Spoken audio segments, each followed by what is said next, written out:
I previously described S.C.A.G's numbers as a nightmare, and I stand by that characterization. Sadly, I have only a little more confidence in the numbers the city's generated, not because I think staff didn't put a lot of time and effort into the exercise of generating new housing and population growth projections, and not because they manufactured data or massage data. It's because there's not a lot of good data out there.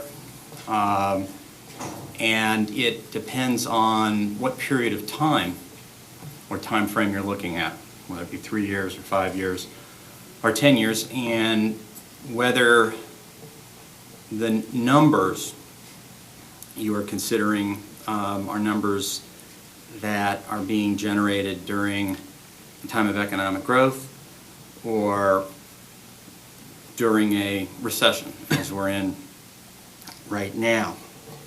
That having been said, I do think the numbers that the city has generated, both population growth projection and housing growth projection, are more realistic than the numbers that S.C.A.G has provided us. And on that basis, I am comfortable moving forward with presenting S.C.A.G with a letter that contains those numbers because of that defensible basis.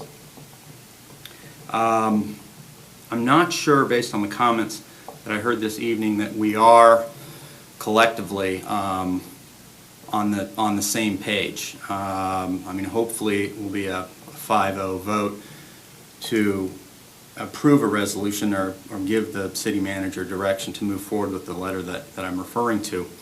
I'm concerned, however, that by inflating the numbers or assuming that we're going to have some sort of economic development, for example, at the Howie's Market Corner, that we are sending a message to S.C.A.G, and that message is that we are a community where there will be both growth in terms of jobs and in terms of housing. And that could have the, I don't want to say unintended consequence, because it's an intended consequence, it will happen if we inflate those numbers, of S.C.A.G either relying on the numbers that they've already presented to the city, or coming up with a revision that's either even higher or maybe just slightly lower. And I don't think that we should be concerned that we're going to lose a bus line if we don't invite an extra 1,000 people to move to Sierra Madre. I don't see that bus line disappearing. And I don't think we need to worry about having a second or a third or a fourth bus line unless we've got that population growth anyway.